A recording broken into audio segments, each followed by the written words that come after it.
السلام عليكم ورحمة الله وبركاته. ازيكم حبايبي؟ عاملين ايه؟ النهارده هنعمل العناب او الكركديه. اللهم صل وسلم وزد وبارك على سيدنا محمد.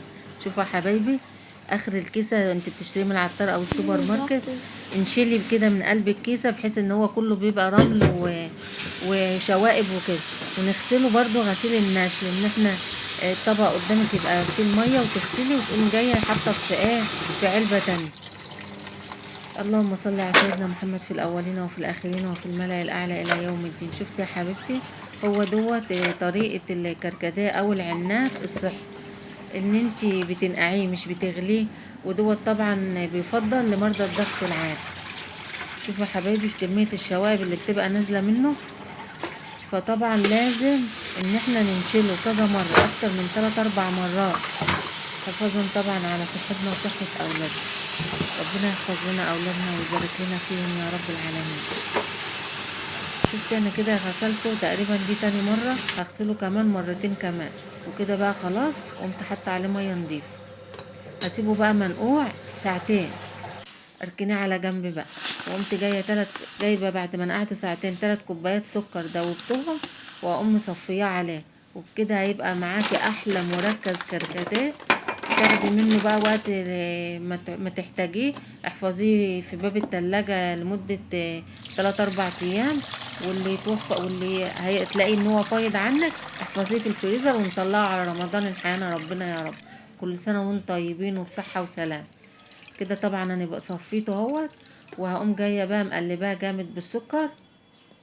3 كوبايات المركزين اللي انا حطيتهم، وده هيبقى معاكي مركز هتاخدي منه تخفيه. وطبعا ان شاء الله في الفيديو ده هعمل لكم طريقه اللي هو اللهم صل على سيدنا محمد الكركديه التاني اللي بتجيبوه اكياس من السوبر ماركت، اللي هو بيبقى بملح الليمون والسكر. طبعا في اطفالنا بيحبوه، فاحنا لازم نراضي كل الاذواق. عملت لكم السكر وعملت لكم اللي هو السريع المسلوق. كده انا بضربه ضرب متقطع بحيث ينعم معايا خالص. شوفي يا حبيبتي ناعم معايا خالص اهو. هقوم جايه ضايفه بقى عليه سكر وطرف معلقه ملح ليمون. طبعا السكر اللي تفضليه، كل واحده عارفه حبايبها اللي معاها في البيت بيحبوا السكر قد ايه. فانت بتعملي ولقيتيه ان انت محتاجه سكر بيزودي. ويفضل يا حبيبتي دلوقتي وانت بتدعكي السكر بالملح الليمون بالكركديه، ان انت تلبسي جوانت عشان ايدك ما تتزبخش معاكي. هتقومي جايه بقى دعكاهم ببعض كده، وواخده معلقه يا دوبك ميه، فركاهم ببعض لعند ما يبقى قدامك عامل زي الرمله المبلوله كده. وبكده نكون عملنا، مفيش اسهل منه. يا دوبك ان انت تطحنيه، بس اهم حاجه الطحن ناعم خالص.